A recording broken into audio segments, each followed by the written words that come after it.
فاروق رضی اللہ تعالیٰ عنہ کا ایک واقعہ میں آپ لوگوں کو سناتا ہوں۔ اس واقعے کو سننے کے بعد ہمیں پتہ چلے گا کہ جب نکاح ایسے ہوتے ہیں نا، اور جب نکاح اپنے بچوں کا ہم ایسے کریں گے تو پھر ہماری نسلوں سے، ہمارے بچوں کی نسلوں سے بڑے بڑے اللہ والے، مبلغ، محدث، فقیہ، مجتہد، مجاہد پیدا ہوں گے۔ لیکن افسوس کی بات ہے کہ ہمارے نکاح جیسے ہوتے ہیں آج کل، ہم لوگ سب جانتے ہیں۔ واقعہ حضرت عمر فاروق رضی اللہ تعالیٰ عنہ کا ہے۔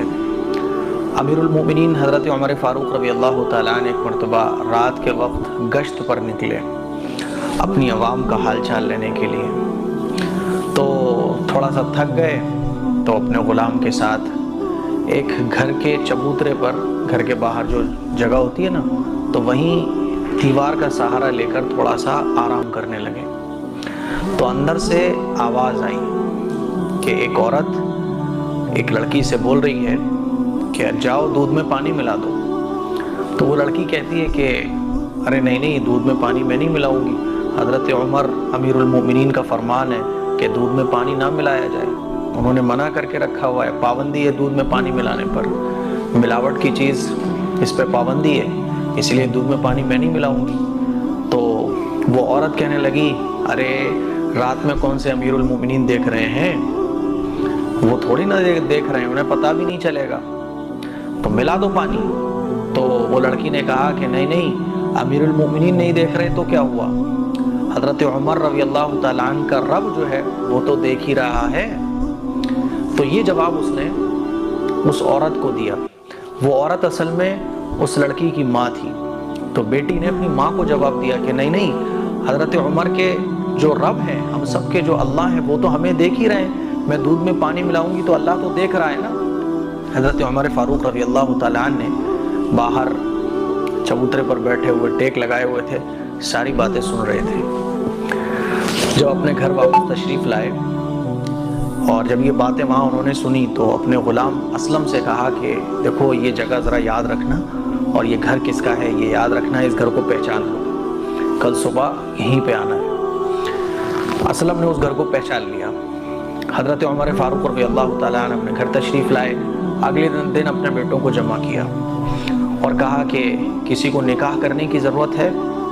تو حضرت عمر فاروق رضی اللہ تعالیٰ عنہ کے جو بیٹے تھے، تو 3 بیٹے تھے، 2 نے کہا کہ ابا جان ہم تو پہلے سے شادی شدہ ہیں اور ہمیں ضرورت نہیں ہے نکاح کی۔ حضرت عاصم جو حضرت عمر فاروق رضی اللہ تعالیٰ عنہ کے تیسرے بیٹے تھے، انہوں نے کہا کہ ابا جان میرا نکاح نہیں ہوا، اگر آپ مناسب سمجھے تو کر لیں۔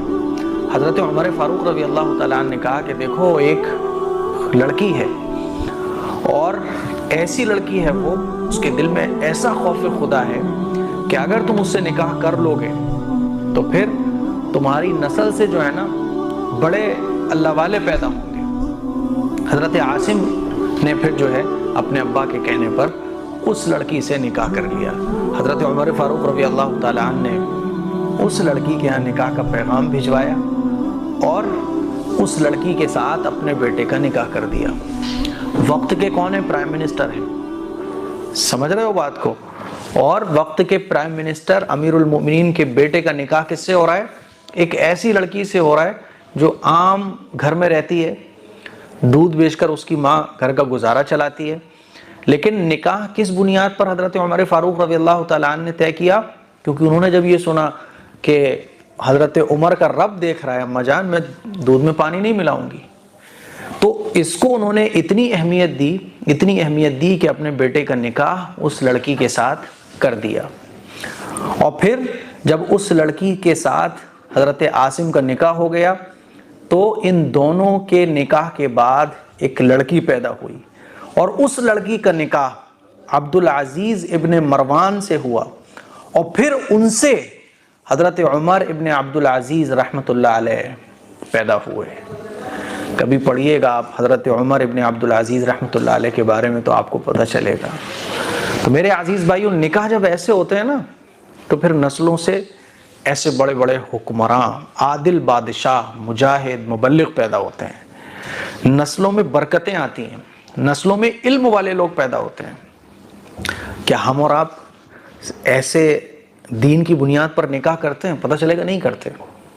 ہمارے تو نکاح ہوتے ہی اس بنیاد پر ہیں، کتنا پیسہ ہے، کتنی خوبصورت ہے، کیسا خاندان ہے۔ اللہ کے نبی نے ارشاد فرمایا کہ نکاح کرو دین کی بنیاد پر۔ دین کی بنیاد پر نکاح ہوں گے تو نسلوں میں سکون رہے گا، نسلوں میں بڑے بڑے لوگ پیدا ہوں گے جن کو تاریخ یاد رکھتی ہے۔ تو ایک چھوٹا سا واقعہ تھا جو میں نے آپ لوگوں کو سنایا، اس کلپ کو شیئر کریں، دوسروں تک پہنچائیں۔